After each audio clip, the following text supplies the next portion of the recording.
Bom dia! Começa agora mais uma edição do Bom Dia Baixada. Hoje é terça-feira, 18 de dezembro, e vamos juntos até às 9 horas da manhã. Há poucos dias para o Natal, vamos saber qual é o seu direito na hora que você for às lojas fazer as compras de fim de ano. E muito mais. Vamos também saber quais foram os projetos realizados em 2018 e os desafios para 2019 nos PROCONs de Santos e do Guarujá. Para tratar dos temas, recebemos o coordenador do PROCON Santos, Rafael Quaresma. Rafael, seja muito bem-vindo ao nosso programa. Muito bom dia. Bom dia, Nathalie, Beto, telespectador. É sempre uma alegria, uma satisfação participar do programa.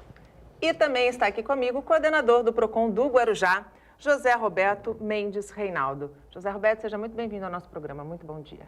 Bom dia, Nathalie. Bom dia, Rafael. Bom dia a todos que nos escutam. Um grande abraço para o pessoal do Guarujá e toda a Baixada Santista. E a partir de agora, você também pode participar do nosso programa e interagir com os nossos convidados pelo nosso WhatsApp, que é o 13 988779496, ou pela nossa fanpage no Facebook, onde já estamos simultaneamente ao vivo. Como eu disse na abertura do programa, estamos a poucos dias do Natal, o comércio começa a ficar ainda mais aquecido, porque brasileiro ainda não perdeu o hábito de deixar tudo para a última hora, mas é preciso tomar alguns cuidados. Quais são os cuidados na hora de comprar, Rafael? Olha, Nathalie, são os cuidados de sempre ali, né? Que a gente orienta ao longo do ano para as datas comemorativas. Isso vale para o Dia das Mães, Dia dos Pais, Dia das Crianças e, sem dúvida, vale também para as compras de final de ano, em especial para as compras de Natal. É interessante que, embora não seja ainda hábito do brasileiro, não é? Ele adquira essa conduta de pesquisar preço, de se programar, de estabelecer um limite de compras, não é? Veja, o presente é importante, mas ele não deve se sobrepor ao endividamento, não é? Quer dizer, eu para agradar ou presentear os familiares, os amigos mais próximos, eu não vou, obviamente, contrair um empréstimo no banco ou utilizar o cheque especial, porque isso vai me dar um problema mais para frente, mais adiante. Até ontem a gente estava vendo uma questão envolvendo cheque especial e juros estão na casa ali de 14%, 15%, 16% ao mês. Quer dizer, a hora que você pega o custo efetivo total disso e joga a projeção no ano, são juros astronômicos, né? Então, uma dívida que é, bem dizer, impagável. Então, esses cuidados são cuidados que devem fazer parte da conduta do consumidor, embora não seja ainda a regra, infelizmente, no nosso comércio e para o nosso perfil de consumidor.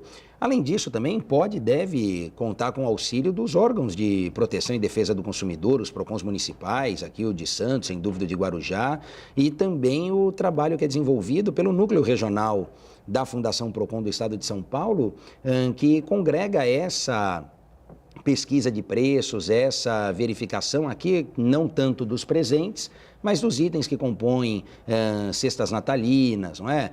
Produtos que são consumidos de forma mais acentuada agora nas festas de final de ano, porque isso também pode gerar uma economia, não é? Quer dizer, essa pesquisa... Que são mais os perecíveis. Exatamente, né? Quer dizer, os pescados, enfim, os produtos que são comercializados no Natal, essa pesquisa também dá um norte ao consumidor, porque aponta diferenças que são significativas. E, além disso, verificar as formas de pagamento do estabelecimento, a política de troca do local, se há algum desconto para pagamento em dinheiro, porque até um tempo atrás isso não era possível e agora é legalizado, é possível, né, conceder esse desconto para pagamento em dinheiro.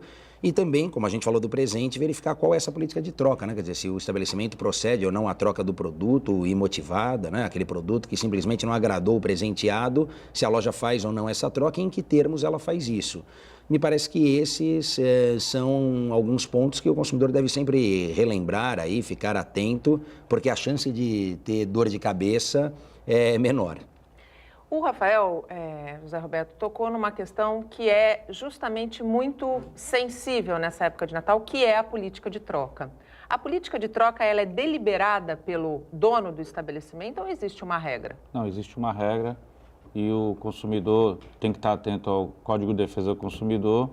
Lá tem uma regra específica e todo lojista, prestador de serviço, ele sabe que ele tem que se ater ao Código do Consumidor. A partir do momento que o cliente compra o produto, ele tem um prazo para ser feita essa troca, né? Dependendo do tipo de produto, se for uma televisão, apresentou algum tipo de defeito, ele levou para casa, ele tem até 30 dias para pedir para assistência técnica, levar na assistência técnica e ela fazer aquela possível troca ou conserto, reparo do produto. Não acontecendo isso, ele tem, pelo Código do Consumidor, até 90 dias para a troca do produto. Então, a troca efetiva existe.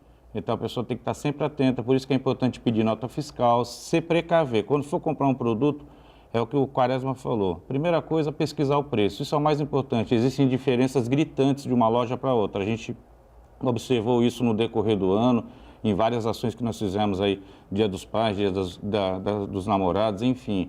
Diferenças assim de 40%, 50% até 100%. Então, a gente sempre procura falar para o consumidor, pesquise. O ato mais importante é a pesquisa. Você tem o dom, você tem a caneta ali de comprar, de decidir onde você vai fazer seu cheque, onde você vai passar seu cartão de crédito. Então, procure fazer uma compra também, que nem a gente acabou de falar, consciente. Veja o seu orçamento, veja quanto você pode se dispor do seu orçamento 20%, 30%, para você não acabar caindo onde a maioria das pessoas caem, no endividamento, depois você não consegue mais sair disso, aí é juros sobre juros, enfim. Então, a gente sempre procura orientar o consumidor de uma maneira geral, pesquise, faça a compra com muita calma, não vá de embalo, porque tem uma propaganda bonita. Não. Então, você tenha calma na hora da sua compra, muita calma e pesquisa. Essa é a palavra-chave de qualquer época do ano, principalmente agora no Natal, que a gente compra muito pelo coração, vai no embalo, deixa para cima da hora, enfim. Então, a gente tem que tomar muito cuidado na hora da compra. O consumidor já está mais adaptado, Rafael, a exigir a nota fiscal? Eu creio que sim, né? Me parece que há esse hábito até que é um dos que pegou, digamos assim, né? Que agregou aí ao dia a dia do consumidor.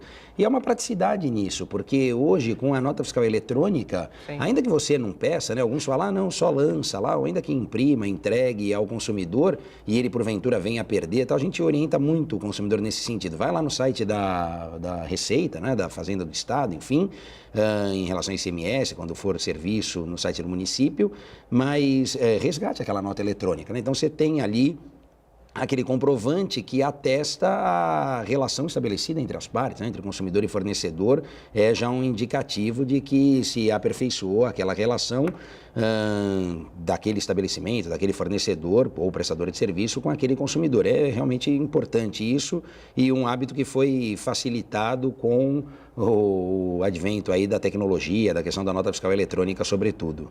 Falando em tecnologia, compras pela web, né? Mercado eletrônico está cada vez mais aquecido. Os direitos que existem para a compra física são os mesmos direitos para a compra feita num ambiente virtual? No ambiente virtual você tem até 7 dias do período que você comprou, do período que o produto foi entregue na sua casa. Então, pelo artigo 49, você tem direito à troca. E o ambiente virtual é um ambiente muito perigoso, mas vale ressaltar que é muito importante, pessoal, antes de fazer a compra por um aplicativo, você pesquisar o CNPJ desse aplicativo, pesquisar em sites como o do Procon, como o do Reclame Aqui, se realmente, como é que está essa empresa, tem muitas reclamações ou não tem, porque às vezes a propaganda é bonita, o site é bonito, mas você vai ver, é uma empresa que não entrega com pontualidade, uma empresa que não dá retorno para o cliente, então você tem que tomar muito cuidado. Na hora de fazer a compra, pesquise. Isso é o mais importante. Pesquise o CNPJ da empresa, o nome fantasia, tudo que você puder fazer no Reclame Aqui, enfim, você vai ter um parâmetro ali da empresa. Se é uma empresa idônea, se é uma empresa que realmente cumpre o que trata. Então, essa preocupação nossa, mas os direitos são os mesmos. Você, da data que entregou ou da data da compra efetiva, você tem 7 dias para fazer essa troca, segundo o artigo 49 do Código de Defesa do Consumidor. Rafael, eu recentemente estive numa loja de departamentos e, ao comprar um produto, ele estava lacrado a embalagem. E quando eu passei no caixa, eu fui surpreendida pela informação do caixa de que aquele produto não poderia ser trocado. Aí a minha pergunta, como não pode ser trocado se ele está lacrado e eu não tenho a chance de conferência? Claro, não, na verdade essa troca que ele diz é aquela troca imotivada, não é? Então, se você adquiriu o produto e ainda que ele esteja em perfeitas condições de uso, em perfeito funcionamento, por alguma razão você quiser trocá-lo, o comerciante, por sua deliberação, não permite essa troca. Agora, o comerciante não tem a possibilidade de retirar esse direito do consumidor, até como disse o Beto lá em relação à política de troca, quando o produto apresenta algum vício ou defeito, né? Então, claro, você está com um produto lacrado, às vezes um eletroeletrônico, um eletrodoméstico, enfim, você não consegue testar e nem sempre você testa todos. Ou às vezes você vê o funcionamento num exemplar de mostruário e depois te pegam lá no estoque que está fechado e você também não testou.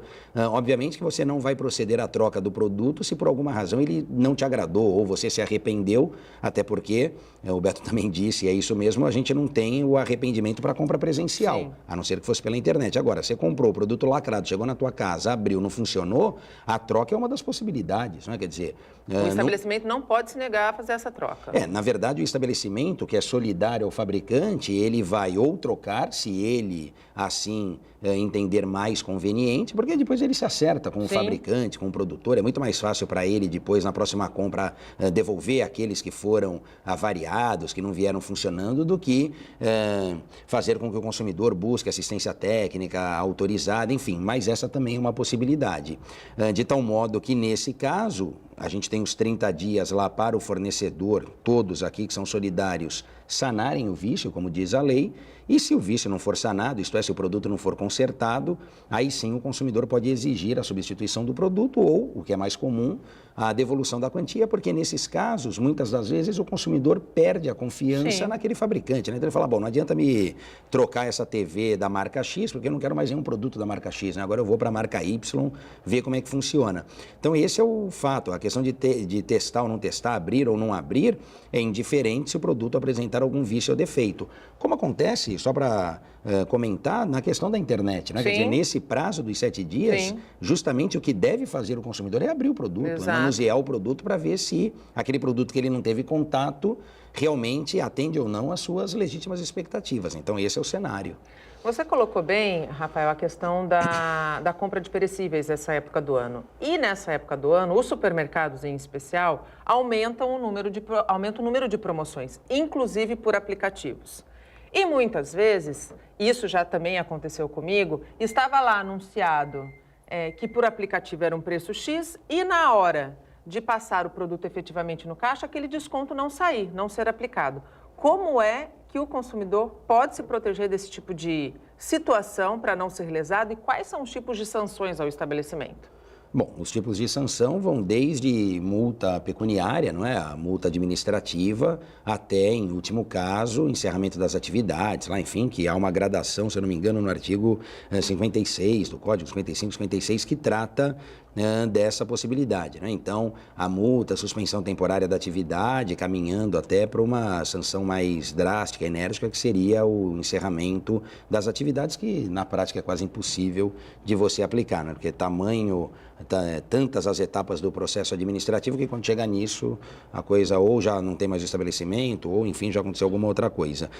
Com relação a essa promoção feita por aplicativo, o que a gente tem que deixar claro, bom, primeiro que há uma regra aqui de que o menor preço sempre vale para o consumidor, né? Aliás, algumas grandes redes trabalham isso até como slogan, como marketing, não é? Porque já sabem que é justamente o que determina a legislação. Inclusive, porque hoje a gente tem uma prática, de certa forma, lesiva, vamos assim dizer, ao consumidor, que é essa forma de verificação de preço por código de barras. Exato. Não é? Então, como não há mais a obrigatoriedade ou necessidade do etiquetamento dos preços, não é? Se faz hoje essa verificação de preço pelo código de barras. Sim. E o consumidor não tem a memória a ponto de fazer com que ele consiga gravar, porque ele não tem mais o preço no produto, ele compra lá 10, 15, 20, 50 produtos, ele não vai saber quanto custa cada um ou se o preço que está sendo cobrado na frente de caixa é aquele que está na gôndola do estabelecimento. De tal modo que, nesse caso, se houver alguma divergência, essa divergência ela deve ser absorvida pelo estabelecimento, né? Então, se eu tenho R$5 na prateleira e passa R$7 no caixa, por exemplo, deve prevalecer, obviamente, o preço dos R$5. E com relação a essa diferenciação que se faz por aplicativo, isso é possível desde que eu estabeleça os critérios de informação e quais são as regras para esse tipo, né? Porque é uma forma até de atrair o consumidor e ali pegar do consumidor o que mais interessa ao estabelecimento hoje, que são as suas informações. Sim. Então, até perfil de consumidor, etc. Tem uma questão nesse aspecto que é interessante, que é a possibilidade ou não de limitação de quantidade. Exato. Porque às vezes você tem uma... Está lá escrito, uma boa promoção está escrito, limitado a 10 unidades. Pois é, e o que A princípio, isso poderia não ser possível, né? Porque a gente só fala da limitação quando houver alguma situação que justifique isso, né? Então, algum caso, não sei, escassez de produto. Tipo greve dos caminhoneiros. Greve dos caminhoneiros, exatamente. Alguma situação excepcional que legitime essa limitação para atender maior número de consumidores. Do contrário, a gente não teria também essa prática que às vezes alguns fazem no aplicativo, mas a diferenciação de preço me parece que seria possível, não há problema Acho que quanto vale a isso. ressaltar, Quaresma, em relação, a gente está falando dos supermercados, a parte de produtos perecíveis, muitas pessoas não sabem, mas os grandes supermercados, as redes de supermercados, atacadistas, que são afiliados à APAS, que é a Associação Paulista de Supermercados, quando você, consumidor, cliente, encontra um produto perecível vencido, você tem direito, chama o gerente, o responsável da loja, de levar o mesmo produto de graça, sem nenhum tipo de custo para você. Então, se atente a isso. Encontrou lá uma peça de alguma coisa que você está levando, está vencido, no ato do momento da sua... Pegou o produto na mão, está vencido. Chama o gerente. Chama o gerente. Aquela loja é afiliada à Associação Paulista de Supermercados, então você tem direito a levar esse produto de graça para casa. É um detalhe pequeno, mas muita gente não sabe, ou a maioria não sabe. A maioria não sabe. Então, é importante esses detalhes, esses toques, para a gente procurar divulgar, né, o máximo possível das informações, né? O Código Consumidor, ele é muito amplo e, graças a Deus, as pessoas estão cada dia mais tomando consciência da importância do código, porque se você se atentar a isso, da hora que você acorda, da hora que você está dormindo, se acordou, vai na padaria tomar um café, você tem uma relação de consumo. Pegou um carro por um aplicativo, tem uma relação de consumo. Você vai para a faculdade, você tem uma relação de consumo. Então, o Código do CDC, o Código de Defesa do Consumidor, tem que fazer parte do nosso dia a dia, como a gente escova os dentes 2, 3 vezes por dia, toma banho, enfim. Então, é importante, tem muita coisa que ainda as pessoas não sabem e é um detalhe importante para a gente... É preciso ser empoderado dos seus direitos, né? Aliás, falando em direitos, nós vamos também falar sobre deveres, que todos os cidadãos em relações de consumo também têm, mas é no próximo bloco. Não saia daí, até já. Estamos de volta e abrimos espaço para as notícias que são da nossa região. Leandro Gonçalves Santana, assassino confesso de Valquíria Pedroso Santana, foi preso pela polícia em Bertioga. Ele era ex-marido da vítima. O pescador Leandro Gonçalves Santana, de 35 anos, foi preso na manhã de hoje. Na delegacia, demonstrava tranquilidade. Ele foi encontrado em Bertioga. Nós recebemos a informação de que ele estaria nas regiões de Guarujá e Bertioga. E a Polícia Militar recebeu uma denúncia e foi até o local e ele estava dormindo num barco. Então, eles conseguiram prendê-lo ou apresentaram na delegacia de Bertioga, que entrou em contato conosco e nós fomos buscá-lo. Segundo a delegada, Leandro confessou ter assassinado a esposa. Ele realmente falou que saiu de casa aquele dia, inicialmente para conversar com a vítima, mas que acabou perdendo a cabeça. Na verdade, ele estava de posse de 2 facas. A que foi utilizada e uma outra que ele disse que anda com ela sempre na mochila, em razão do trabalho, porque ele é pescador. Havia uma medida protetiva contra Leandro que o impedia de se aproximar da esposa, que o acusava de agressões. Ainda segundo a delegada, ele negou que fosse violento. Ele falou que, inclusive, ela, que era uma pessoa que bebia e meio violenta, que teria puxado a faca para ele. Ele falou que ele tinha conhecimento do registro do boletim de ocorrência, tinha conhecimento da medida protetiva, sabia que não podia se aproximar dela. Falou tudo isso, mas nada disso ele levou em consideração. O crime aconteceu na última sexta-feira. Valquíria Ferreira Pedroso Santana, de 25 anos, estava indo para o trabalho quando foi abordada por Leandro. Houve uma discussão, então ele a esfaqueou várias vezes no peito e no pescoço. Valquíria morreu na calçada, menos de 50 metros da padaria onde trabalhava como atendente. A delegada não tem dúvidas de que o crime foi premeditado. Pelo que nós percebemos do que ele nos relatou, foi premeditado. Ele saiu com a mochila, colocando uma outra faca, além da que ele usava normalmente. Levou uma jaqueta para poder vestir após a prática do fato. Então, todos os indícios levam à premeditação, sim. O pescador Leandro teve a prisão temporária decretada, mas a delegada já garantiu que vai pedir a prisão preventiva dele. Ainda hoje, ele deve ser levado para o 5º DP, na Zona Noroeste, onde ficará preso. Perdendo a cabeça, foi covarde, acabou com a vida de uma mulher simplesmente porque ela não aceitou o fim do relacionamento e deixou agora um filho órfão, de mãe, sem pai, porque o pai está preso. E aí a gente se pergunta, qual vai ser a infância e a base dessa criança? E no Guarujá, a Câmara aprovou por unanimidade um projeto que proíbe mendigos e pedintes na cidade. O autor da lei é o vereador Pastor Sargento Marcos, do PSB. A proposta dele é proibir a ação de mendigos e também de artistas de rua que fazem malabarismos nos semáforos da cidade. O vereador acredita que crianças são exploradas e forçadas a pedir dinheiro e que os artistas que usam fogo e facas para se apresentar levam risco à população. O parlamentar explica que a fiscalização deverá ser feita pela Guarda Civil Municipal. Na verdade, nós não estamos criminalizando, nós estamos proibindo. Hoje, a Guarda Municipal ela não tem respaldo para poder tirar esse pessoal dali. Então, a nossa intenção é que a Guarda Municipal chegue, diga para eles que é proibido de mendigar ali no cruzamento e encaminhe eles para nossa casa de acolhimento, o antigo albergue, se falava albergue, então encaminhe para lá. Que ali, eu como secretário de Assistência Social, eu sei que ali nós temos 5 refeições para eles, nós temos cursos para eles, nós temos casa de recuperação para eles, nós levamos eles para a família de volta. Só eu, no ano passado, entreguei mais de 200 passagens para o retorno deles. Então nós queremos dar para eles condições de sair dessa vida. Então nós encaminhamos, o Guarda Municipal vai encaminhar para a nossa casa de acolhimento para que eles possam realmente ter dignidade. O projeto de lei já foi aprovado por unanimidade na Câmara. A lei está sendo analisada pelo prefeito, que pode vetar ou sancionar. Se a lei for sancionada, começa a valer. Se for vetada, volta para a análise aqui dos vereadores. Mas a Câmara Municipal está em recesso.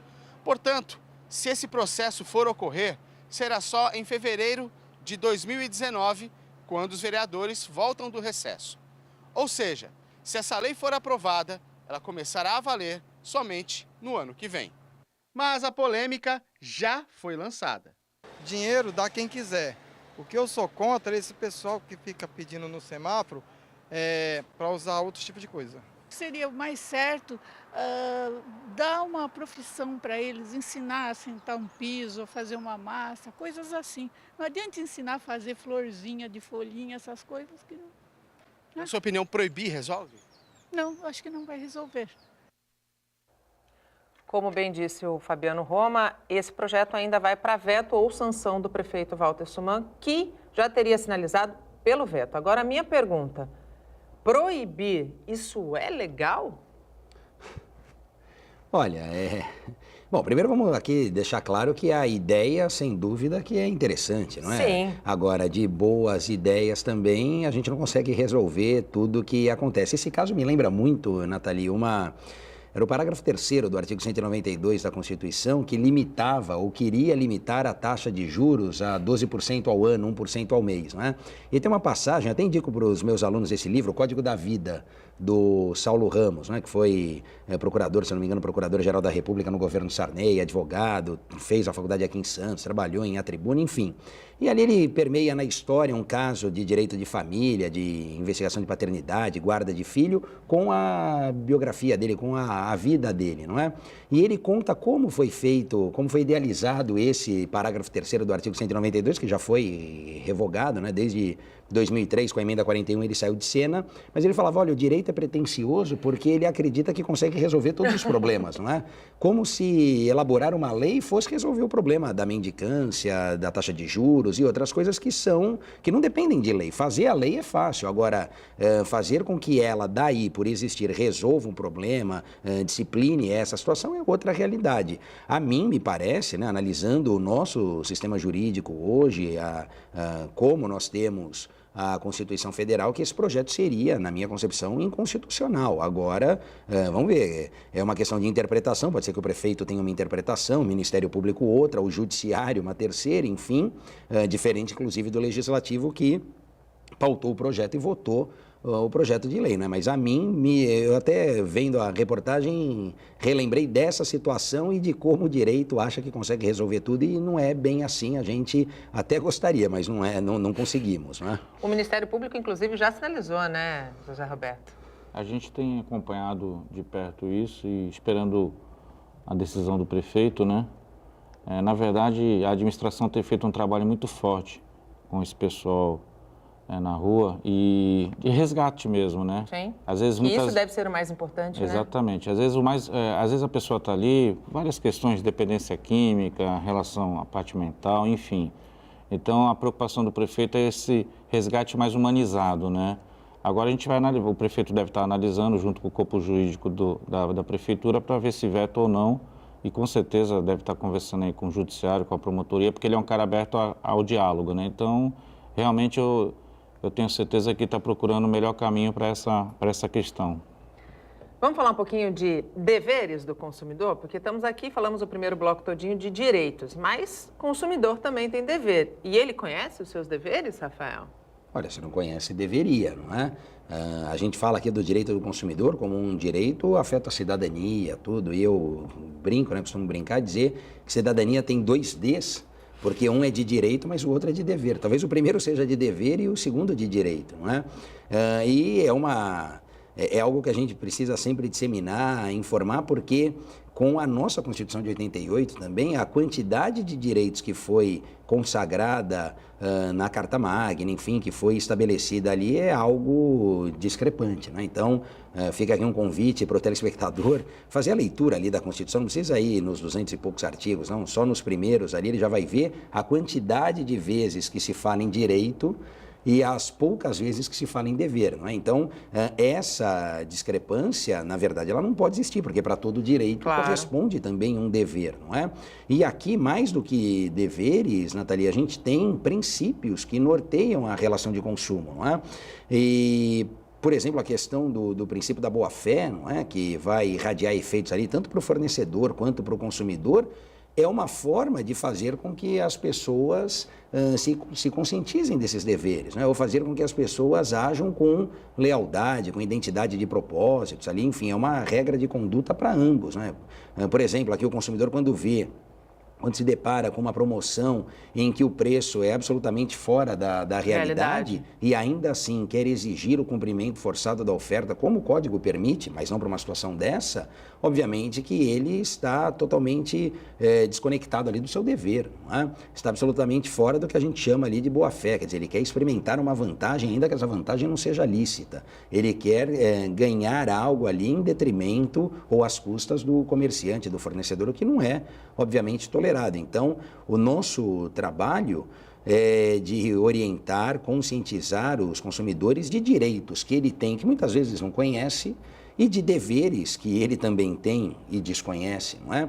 Quando a gente fala de direitos, inclusive um que é muito comum é esse da troca que o Beto comentou no primeiro bloco, a gente precisa ali desconstruir isso, né? Porque se fez quase que uma lenda urbana ali de que, não, eu tenho direito à troca, é assim, então não, calma, pode ser assim, às vezes não é por causa disso, é por causa daquilo, enfim. Então a gente também precisa conscientizar de direitos que o consumidor acha que existem, mas não existem, de outros direitos que ele possui, mas ele desconhece, e dos deveres que ele esquece, né? Então, trabalhar tudo isso é também o nosso desafio. Só para ilustrar e complementar o que o Quaresma falou, aconteceram 2 situações conosco lá no Guarujá.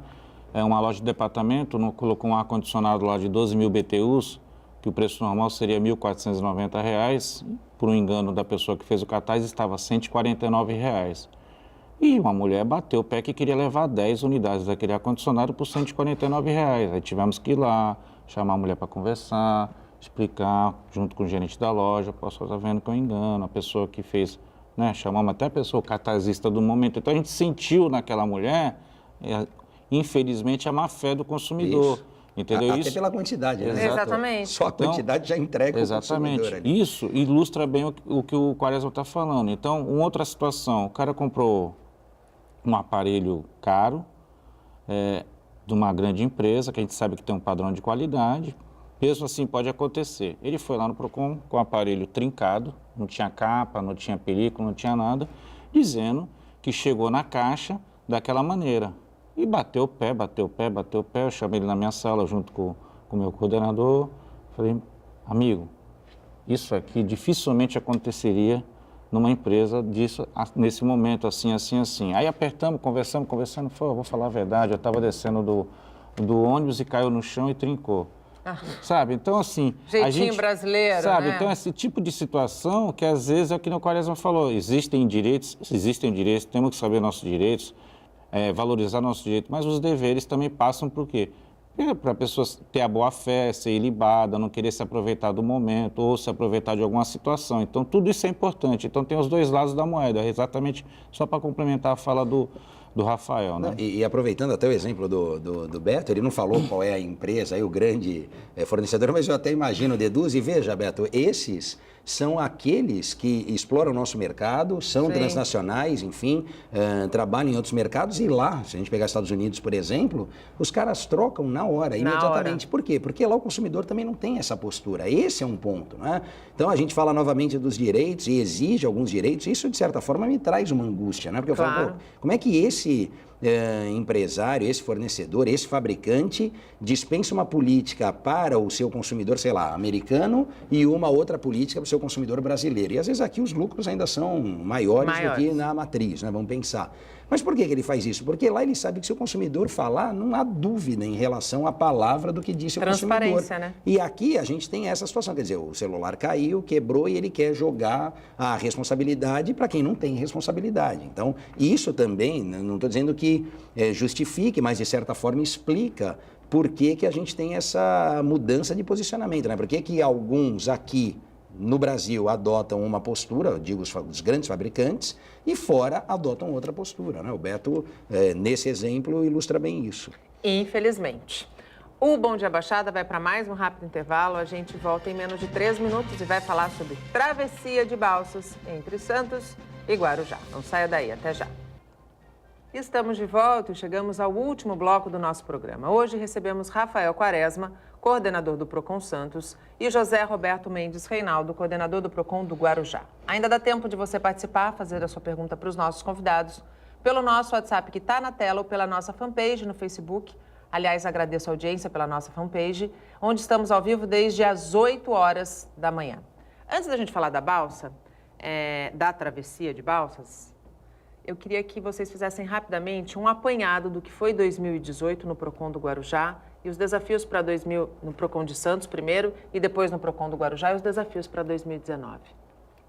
Bom, olha, o ano de 2018, na minha concepção, foi proveitoso, né, e produtivo para os nossos consumidores aqui, né? A gente vem seguindo uma política de descentralização do atendimento, então, além do posto central junto ao poupa-tempo, nós conseguimos aumentar os postos avançados junto às universidades. O da Unisanta é um exemplo disso, né? Aqui junto com a Faculdade de Direito, com os alunos que são estagiários voluntários, nós conseguimos aproximar o Procon dos consumidores aqui do Boqueirão, próximo ao Supercentro Boqueirão, enfim, atender essa demanda, evitando que seja necessário deslocamento para o centro.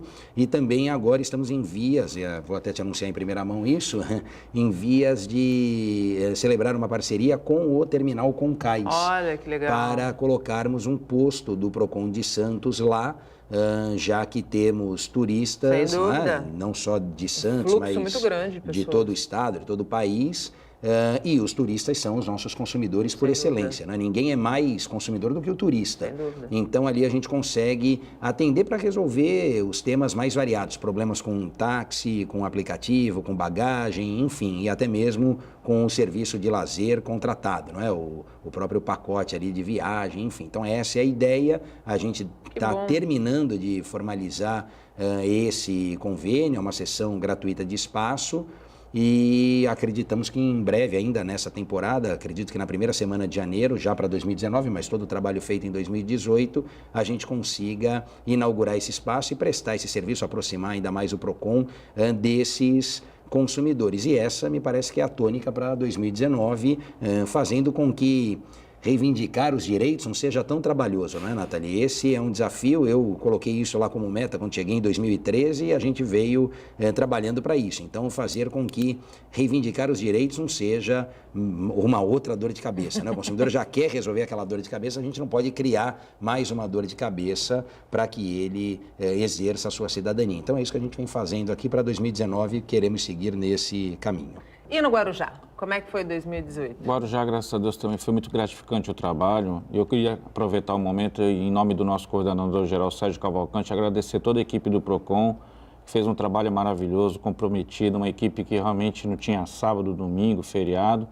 E a gente fez um trabalho, acho que foi o mais importante foi o trabalho que a gente fez junto à Associação Comercial, em parceria com a Associação Comercial e com o CDL, o Clube Dirigente de Lojistas de Vicente de Carvalho, de orientação. Sempre a gente procurou pegar principalmente o pequeno e médio comerciante, empresário, varejista, prestador de serviço, orientar, imbuir esse comerciante, esse empresário, o gerente dessa loja, de a gente procurar realmente se atentar ao Código do Consumidor, então procurar sempre o produto estar precificado, as formas de pagamento bem expostas, se for pagamento à vista, já o desconto ali especificado. A gente fez um trabalho muito forte e setorizado. Área de supermercado, área de vestuário. Então a gente pegou alguns setores e fizemos um trabalho muito forte e a gente pretende continuar esse trabalho muito forte. Mas a menina dos olhos da gente foi um trabalho que a gente fez nas escolas de ensino fundamental 2, pegando aquela molecada, aquele jovem de 15, 16, 17 anos, sobre educação financeira. Muitas palestras que a gente está proferindo lá e isso dá um prazer muito grande porque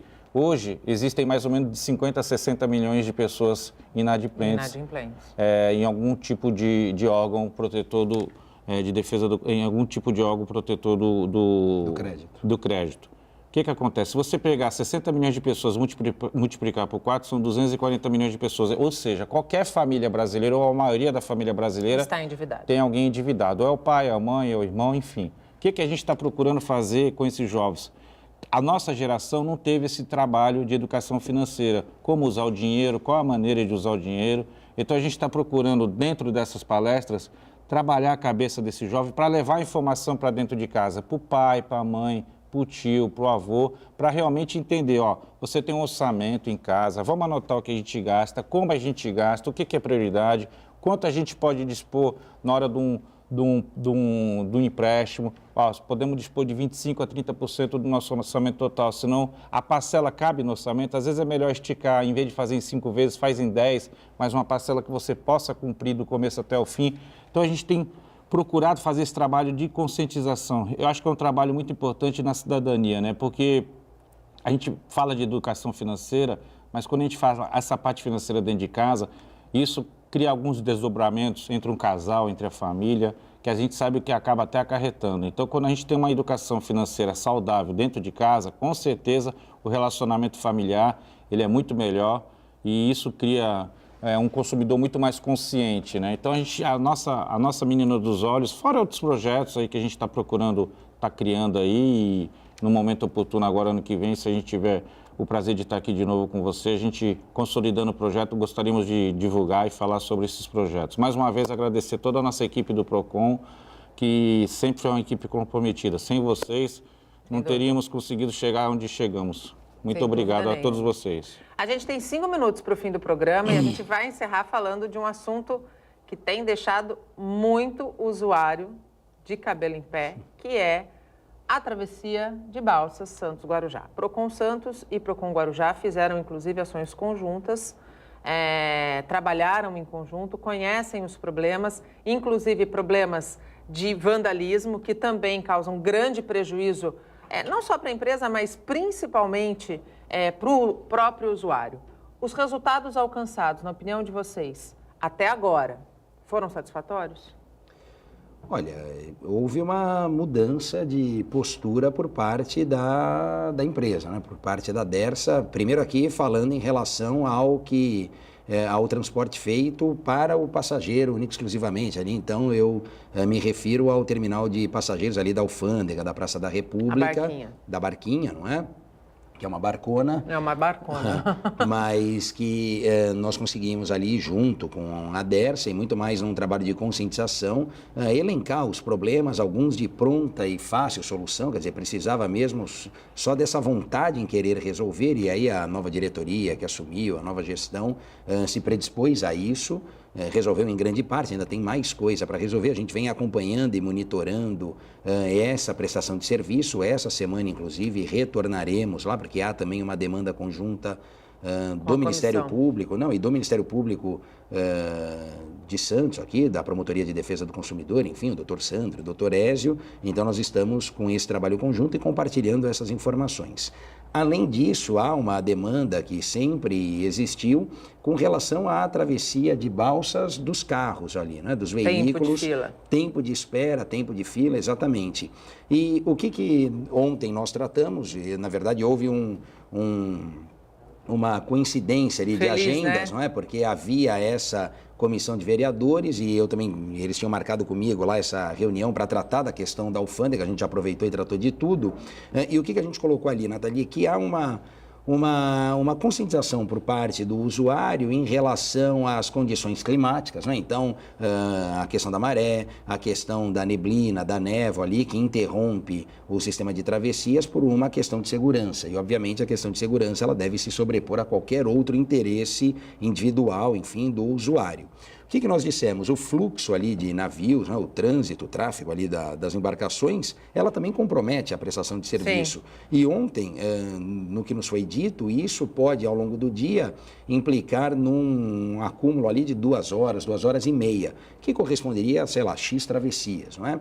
Então, como há um sistema de informação nas filas, esse sistema de informação precisaria e deveria, na minha concepção, prestar esta informação ao usuário para ele saber, não é? Porque às vezes ele também não sabe, a balsa está atracada, mas não entra carro, ou a balsa está atracada com carro, mas não sai, né? Não zarpa lá, enfim, por conta dessas situações que eles desconhecem. Se a gente pegar então os turistas também, que agora são um percentual considerável nessa época do ano, falta essa informação. E um dos princípios lá na relação de consumo é o direito à informação clara, precisa, enfim. Então, talvez ali com um pouquinho de investimento, ou utilizando ainda o que se tem, se consiga prestar essa informação e, de certa forma, minimizar os impactos com relação à prestação de serviço a esses consumidores. Pode falar. Bom, enfim, em relação à travessia Vicente de Carvalho e Itapiame Santos, quando nós chegamos lá na fiscalização, encontramos um equipamento em estado calamitoso. Deplorável. Sujo, deplorável, literalmente. E a gente conseguiu, no decorrer das nossas fiscalizações, inclusive chegou até uma embarcação nova que eu acho que foi noticiado, uma embarcação climatizada, enfim, mas deplorável não só na plataforma de acesso, como toda a embarcação em si. E o principal que a gente encontrou lá foi a insegurança em relação aos passageiros. Assim, a gente ficou muito preocupado com aquilo que a gente viu. Bom, está caminhando a passos largos, está melhorando o serviço. Ainda não é o ideal, mas está avançando. Agora, em relação à balsa, o PROCON do Guarujá já multou, essa multa transformou-se em inquérito civil, o MP está tomando as devidas providências. A gente deu uma trégua porque mudou a terceirizada e a gente deixou a empresa se adaptar, pedir um período de adaptação. Porém, a gente tem uma grande preocupação, segundo fontes aí, o Di Gregório na audiência que teve na Câmara de Santos, disse que só 25% dos motores ou da parte mecânica das embarcações estão em estado de 100% de funcionamento. Qual é a nossa preocupação? Se só 25%, 1/4 da frota está realmente preparada com 100% de capacidade, e os outros 75%? Nós estamos na boca do Natal e do Ano Novo aí, um volume impressionante de carros passaram por aí. Então, nós estamos muito preocupados com isso e estamos atentos e tomando todas as providências aí em relação à balsa. Infelizmente, o nosso tempo acabou. Já fui avisada ali pelo Twitter que estou com o tempo estourado, então vou ser breve na minha despedida. Rafael, muito obrigado pela tua participação, deixando muito claro que Rafael Quaresma não está procurando nenhum comércio e ninguém pode falar por ele. Existe um falsário que está se passando por coordenador do PROCON, querendo aplicar golpe em comerciantes. Sabendo disso, ele inclusive já fez um boletim de ocorrência. Sabendo disso, se você for vítima, também denuncie a polícia. Rafael, muito obrigado pela tua participação, por todas as vezes que nos atendeu ao longo deste ano. Um Natal de muita paz e um 2019 cheio de uma colheita farta. Muito obrigado, Nathalie, para você, para o Beto, para os nossos telespectadores, uma alegria participar. Meus sinceros votos de Feliz Natal, excelente 2019 para você, toda a sua família. Muito legal, tudo de bom. José Roberto, seja sempre muito bem-vindo, que tenha sido a primeira de muitas vezes, porque assim como o PROCON de Santos é importante que a gente também sempre fale das ações dos outros PROCONs da cidade que compõem a nossa região metropolitana. Um excelente Natal e um 2019 de muita paz e com colheita farta. Obrigado, Nathalie, pelo convite. Um Feliz Natal a todos do Guarujá e da Baixada Santista, as nossas famílias, Rafael, Nathalie. Muito obrigado a todos aqui que trabalham e um Natal maravilhoso, abençoado de muita paz e um próspero ano novo a todos nós. O Bom Dia Baixada fica por aqui. Nós voltamos amanhã, sempre com informação de qualidade, de um jeito único.